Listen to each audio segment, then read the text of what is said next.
आदर्श नगर स्थानिक नागरिकांतर्फे नागरी सत्कार सोहळा संपन्न। याबाबत अधिकृत अशी की आज दिनांक 7 मार्च 2026 रोजी सायंकाळी 6 वाजता धुळे शहरातील प्रभाग क्रमांक 7 मधील वलवाडी परिसरातील आदर्श नगर येथील इच्छापूर्ती महादेव मंदिर परिसरात या ठिकाणी नागरी सत्कार कार्यक्रम या ठिकाणी पार पडला।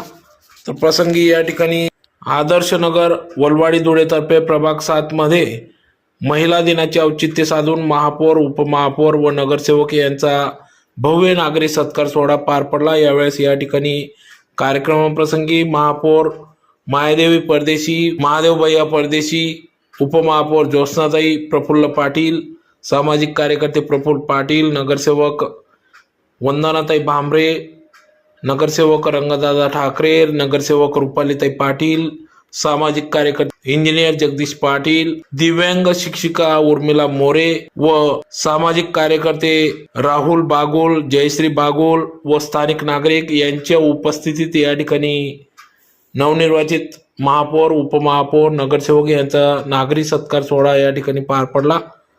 कार्यक्रम प्रसंगी या ठिकाणी आदर्श नगर मध्ये बरेचशी कामं हे पेंडिंग असून या नागरी सत्कार सोहळ्या प्रसंगी या ठिकाणी स्थानिक नागरिकांच्या वतीने ड्रेनेज लाईन, पाईपलाईन ही अपूर्ण असून ती पूर्ण करण्यात यावी, ओपन जिम या ठिकाणी उभारण्यात यावी, जॉगिंग ट्रॅक उभारण्यात यावा, त्याचबरोबर कंपाऊंड वॉल, मल्टीपर्पज हॉल दुरुस्त करून असे विविध कामांसाठी या ठिकाणी आपण निधी उपलब्ध करून द्यावा अशी मागणी स्थानिक नागरिकांच्या वतीने या ठिकाणी करण्यात आली। तर यासाठी राहुल बागोल, जयश्री बागोल यांचे मोलाचे सहकार्य लाभत असून या कार्यक्रमाप्रसंगी महिला दिनाचे औचित्य साधून या ठिकाणी सर्व नवनिर्वाचित महिला पदाधिकारी यांचा सन्मान सत्कार या ठिकाणी पार पडला। तर त्याचबरोबर दिव्यांग शिक्षिका उर्मिला विजयानंद मोरे यांचा देखील सन्मान करण्यात आला व त्यांच्याबरोबर या ठिकाणी दिव्यांग महिलांचा देखील सन्मान सत्कार या ठिकाणी कार्यक्रम पार पडला। तर यावेळेस स्थानिक नागरिक मोठ्या संख्येने या ठिकाणी उपस्थित होते।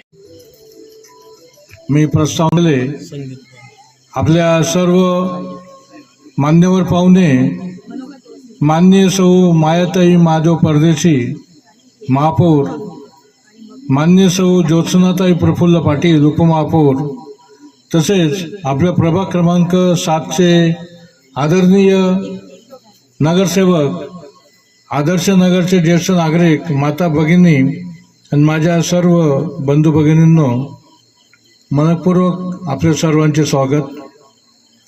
नुकत्याच झालेल्या 2026च्या धुळे महानगरपालिका धुळेकर जनतेने अपेक्षितप्रमाणे भारतीय जनता पार्टीला भरघोस मतांनी विजय मिळवून दिला आहे, हे यथोचित आहे गल्ली ते दिल्लीपर्यंत। त्याचबरोबर आपल्या प्रभाग क्रमांक 7 मधून वलवाडी, भोकर, वलवाडी आणि नकाने गावाला जोडणाऱ्या भागातून आपल्या 4 नगरसेवकांना नागरिकांनी प्रचंड मतांनी निवडून देऊन महानगरपालिकेत पाठवले आहेत। ज्या नगरसेवकांना आपण आपल्या भागाच्या विकासासाठी निवडून दिले आहे त्यांचा सत्कार करणे हे देखील आपले कर्तव्यच आहे।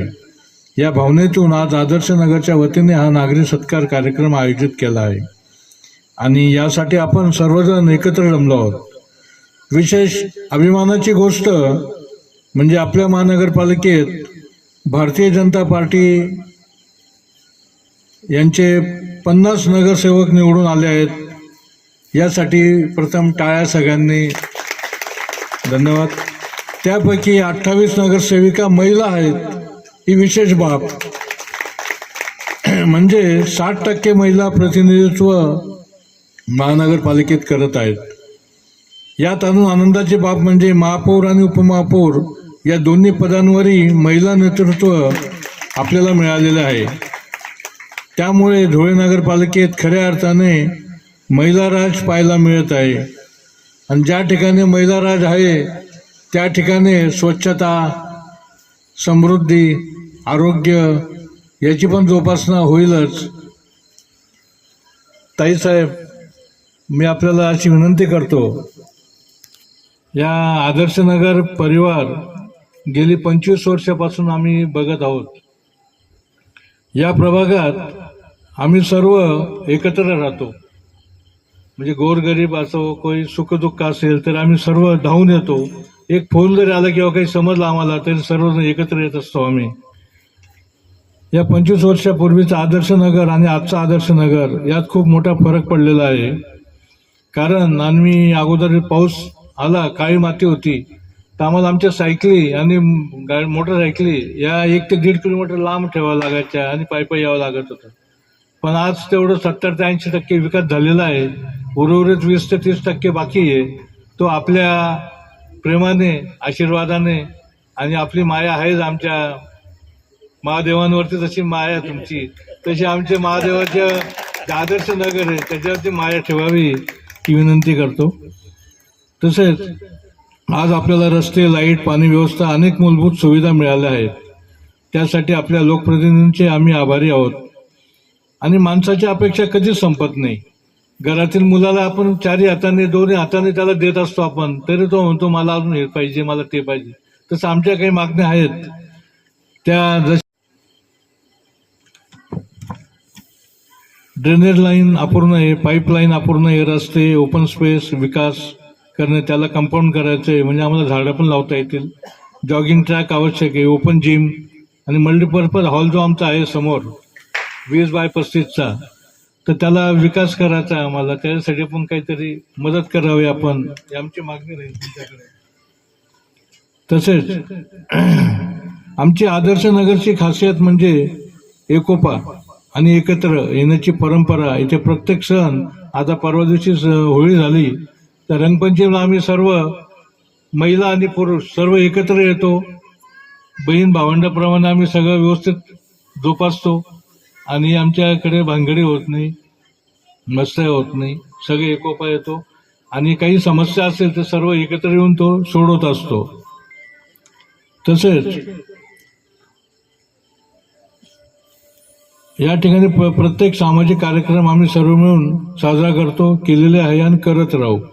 सगळ्यात महत्त्वाचं, आजची महिला दिनाचे औचित्य साधून हा कार्यक्रम आमच्या आदर्श नगर येथील महिलांनीच आयोजित केलेला आहे. यामध्ये आमच्या जयश्रीताई आहेत बागुल, त्यांचे मिस्टर राहुल दादा बागुल यांचं नेहमीच आमच्या पाठीमागे सहकार्य असतं, आमचं मार्गदर्शन असतं आणि प्रत्येक कार्यक्रमात आदर्श नगरमधील महिला नेहमी पुढाकार घेतात. ही खरोखर अभिमानाची बाब आहे. त्याच्या पाठीमागे आमचा पण हात आहे. म्हणूनच आम्हाला विश्वास आहे की पुढील 5 वर्षे आपल्या सर्व लोकप्रतिनिधींच्या सहकार्याने आदर्श नगरचा विकास अजून चांगल्या प्रकारे होईल आणि उर्वरित समस्या देखील आदर्श नगरच्या आपण पूर्ण कराल.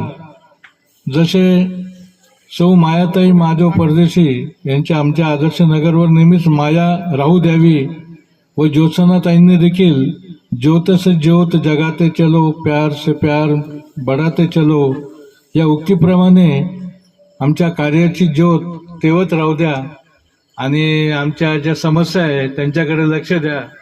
हेच मी तुम्हाला पुनश्च देना चाहूंगी.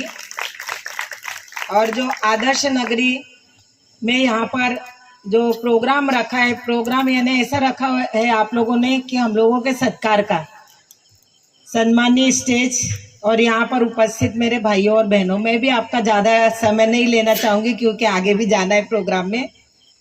अभी मेरे भाई ने 10-15 मिनट तक लगातार हमारे परिवार की आदर्श जो ये नगरी है, आदर्श नगरी की उन्होंने हमें बता दिया कि भाई हम सब एक परिवार के. तो मैं भी मेरे भाइयों और बहनों, मैं आपको ये बताना चाहूँगी कि मैं भी आपकी परिवार की ही हूँ. और आते ही साथ हमारी कल्याणी ताई ने कहा कि भाई जो भी है यहाँ पर जो हमारी यानी मैंने महापौर ने वहाँ की जो महानगर पालिका की जो गाड़ी दी जाती है महापौर को, वो गाड़ी भी मैंने स्वीकार नहीं की. उसके बाद में गाड़ी के लिए जो डीजल भत्ता दिया जाता है वो भी मैंने वहाँ का नहीं ली. और अपंग भाई बहनों उनको जो भी मदद लगेगी उसके लिए मैंने समर्पित कर दिया है. और मेरा नसीब देखो, आज मैं आदर्श नगरी में आई और मेरे आगे मेरी बहनों को पेश किया गया. मेरा मन भर के आया कि देखो आज भी हम उनके आगे कुछ भी नहीं है. मेरी बहनें खुद टीचर बन के शिक्षा देकर उसके बावजूद मेरी अभी कल्याणी ताई ने बताया कि वो एक वस्त्र की दुकान में वहां पर भी जॉब कर रही है। मैं किस तरह उनका अभिनंदन करूं, मेरे पास शब्द नहीं है। मैं उनके कर्तव्य को सलाम करना चाहूंगी। हम उनके आगे कुछ भी नहीं है। मेरी बहनों को महिला दिन के उपलक्ष्य में मैं ढेर सारी शुभेच्छा दूंगी और मेरे महादेव के मंदिर में यहाँ पे आज मैं उनके लिए प्रेयर करूंगी कि उनका स्वास्थ्य आरोग्य हमारे महादेव जी अच्छा रखे और वो इसी तरह आगे प्रगति करते रहे। मेरे भाई और बहनों, मैं आपको आज ये बताना चाहूंगी कि जिस तरह आपने हमारे बीजेपी के चारों नगर सेवकों को चुन के दिया है, वो इतने एक्टिव नगर सेवक है, मैं उनकी जितनी तारीफ करूं उतनी कम है। यहाँ पर मेरे रंगा दादा यहाँ पे बैठे हुए हैं। सतत मेरी कैबिन में जैसे मैंने पदभार संभाला, कम से कम 20 से 25 बार मेरे कैबिन का तगादा उन्होंने छोड़ा नहीं। छोड़ा इसलिए नहीं क्योंकि यहाँ पे जो अपना वड़ेल गांव है, उसके बाद में जो नकाना है, जो वड़ेल गांव है, वहां पर उन्होंने हमें लेकर गए। करीबन हमने हमारी जो महानगर पालिका के अधिकारी है, इंजीनियर है, उन और हमारी महापौर ज्योत्सना ताई है, मैं और सभी को लेकर हम लोग वहां पे गए। करीबन हमने 10 से 10:30 बजे रात तक वहां की पानी की है। पानी करने का ऐसा है, मेरे जो रंगा दादा है उन्हें एक प्रकार से कहीं ना कहीं उनके मन में दुख हो रहा था कि भाई यहाँ पर इतने 300-350 आदिवासी पट्टे के लोग रहते हैं और उन्होंने भर भर के हमें मतदान किया है। उनके मतदान से हम चारों के चारों नगर सेवक चुन के आए हुए हैं। वहां पर जाने के बाद हमें भी दुख हुआ, ना तो बेचारों को उनको पीने के लिए पानी की व्यवस्था है, ना तो लाइट है, ना तो वहां पे रोड है। लेकिन उन्होंने वो भी वहां का जो भी है निकाला कि भाई हमें किस तरह से पानी दिया जाएगा। देखो, जो हमारे इंजीनियर नहीं कर सकते, हम नहीं कर सकते, वो हमारे रंगा दादा ने वहां पे एक वीर बताया। जो वहां पे वीर है, वहां पे पूरे जो झाड़ झुटपट है वो पूरे वहां पे लगे हुए थे। जो वीर है वहां पे पूरा जो कचरा भरा हुआ था, तो उनका कहना था, हमने इंजीनियरों को दिखाया, उन्होंने भी जो भी अपनी जेसीबी मशीन आ जाई थी कि रंगा दादा आज नहीं, हाँ, तो कल वो तुरंत वहां पे जेसीबी मशीन भेज के जो झाड़ झुट पे वो सफाई करवा के, जो वीर में गाल है वो भी सफाई करके और वहां पर उनकी पानी की व्यवस्था की जाएगी। उनको ना तो रहने को घर है, घर भी नहीं है, झोपड़े है। झोपड़े में हम कहेंगे कि भाई पत्थरे डाले, तो पत्थरे भी नहीं। देख के हमें तो बहुत दुख हुआ कि बेचारे अपना जो जीवन है किस तरह निर्वाह करते हैं। हमारा तो सीमेंट कंक्रीट का घर है, सब कुछ है, हम ऐशो आराम से रहते हैं, लेकिन बेचारे उनकी क्या दशा है। तो वहां पर मेरा पूरा ध्यान है। मैं भी वहां के जो हमारे उगले राव साहब है, नवनीत जो सोनवने है पानी के इंजीनियर, उनके पास भी मेरी सतत कैबिन में बुलाकर मेरे जो पाठ पुरावा चालू है और जल्द से जल्द उनकी जो भी व्यवस्था है मैं पूरी करने वाली हूँ। और मेरे भाई ने यहाँ पे अभी कहा कि भाई हमारा जो है 80% काम हो चुका है। भाई आप नाराज ना होइए, 20% हम जल्द से जल्द पूरा करने की कोशिश करेंगे। और आपकी जो भी समस्या हो आप मेरे पास आइए और मैं आपकी जल्द से जल्द पूरी करने का आपको आश्वासन देती हूँ।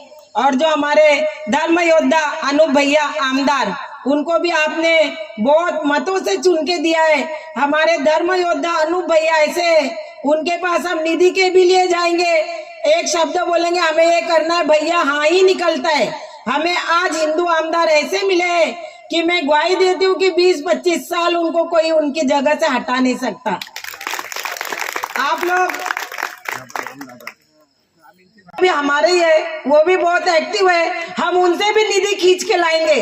हमें जहाँ कम पड़ेंगे, और निधि कम पड़ने ही वाली नहीं है, अभी हमारे सब काम होंगे। उसी तरह अपनी वंदना ताई भामरे है, वो तो सतत एक्टिव है ही, हमेशा उनकी सभागृह में भी अपने कामों के लिए लड़ाई चलती रहती है। उसी तरह हमारी रूपाली ताई यहाँ पे आई हुई है, उनके हस्बैंड है इंजीनियर साहब है, वो भी सभी हम आप लोगों ने चारों के चारों नगर सेवक ऐसे चुन के दिए कि आपके एक भी काम अभी रहने वाले नहीं है। जो भी आपकी समस्या है, ये चारों नगर सेवक को आप निवेदन दीजिए, ये आपके थ्रू मेरे पास आएंगे और हम जल्द से जल्द आपकी समस्या छुड़ाएंगे। इतना कहकर मेरा फल हमें जरूर मिलता है। मैं भी 2001 से सदन नगर सेविका चुन के आ रही थी, लेकिन हमारे मोदी साहब और हमारे जो देवा भाऊ है, देवा भाऊ की लाड़की बहन, मैं एक छोटी सामान्य कार्यकर्ता हूँ, मुझे ये पक्ष में आके न्याय मिला। मैंने कभी स्वप्न में भी नहीं सोची थी मैं ये मेयर की कुर्सी में बैठूंगी, तो मैं भी उनके आयुष्य भर ऋणी रहूंगी। हमारी कल्याणी ताई और राजेश भाई ने हमें बुला के हमारा यहाँ पे सत्कार किया, उनकी मैं पूरे मन से आभारी हूँ। जय हिंद, जय महाराष्ट्र। म्हणून निवडून आली होती तेव्हा जयश्री ताईंनी आम्हाला सगळ्यांना इथे सत्काराला बोलवलं होतं आणि ताईंना म्हटलं, मग परत परवा ताई आल्या, मग ताईंना म्हटलं आमचा सत्कार तर झाला नाही. ताई म्हणे आपल्या भागातनं उपमहापौर पद मिळालेलं आहे ना, म्हणून मी तुम्हाला सत्कार, आमच्या कॉलनीतल्या रहिवाशांना सगळ्यांचं म्हणणं आहे की तुम्ही यावं इथे सत्काराला. म्हटलं ठीक आहे. मग आम्ही महापौर ताई मायादेवी आणि आम्ही ज्योत्स्ना पाटील, आम्ही दोघं जण इथे तुमचा सन्मान स्वीकारायला आलेलो आहेत, त्याच्याबद्दल तुमच्या सगळ्यांचे आभार मानते. आणि विकासाचं म्हटलं तर आज अनुप भैया आहेत, रामदादा आहेत, कुणाल बाबा आहेत आणि अजून जयकुमार भाऊ आहेत. जयकुमार ते तर मंत्रीपदावर आहेत, त्याच्यामुळे त्यांच्याकडनं पण निधी मिळणार आहे. आणि आपल्या भागातले चारही नगरसेवक एकदम सक्षम आहेत आणि बीजेपीची आपली लाट आहे आणि सगळ्यांकडे वरतीपर्यंत मोदींवरून खालपर्यंत सगळं कमळ कमळ कमळ असल्यामुळे विकास हा होणारच आहे. फक्त थोडा वेळ लागेल, सगळीकडे सगळ्यांना न्याय द्यावा लागेल. त्याच्यामुळे कंपाऊंड असो, रस्ते असो, ड्रेनेज लाईट असो, सगळे काम हळूहळू का असे ना सगळे काम होतीलच. आणि तुम्ही तर पाहिलेलं जर तिकडच्या भागामध्ये बऱ्यापैकी विकास झालेलाच आहे, तर इकडे काही वाटत राहिलं तर माझी निधी सुद्धा मी इकडे वापरायला देईल ह्यांना आणि इकडे सुद्धा चांगलं सुंदर आदर्श नगर होईल याचा मी पुरेपूर प्रयत्न करीन. आणि जसं तुम्ही म्हणतात की मायादेवींचं नावच आहे माया, त्याच्यामुळे त्या सगळ्यांवरच माया करतात आणि सगळ्यांना समान न्याय देतील आणि त्याचा व्यवस्थित सगळ्यांचा विकास करतील. हा मी तुम्हाला हे एवढे 2 शब्द मी सांगते. जय हिंद, जय महाराष्ट्र.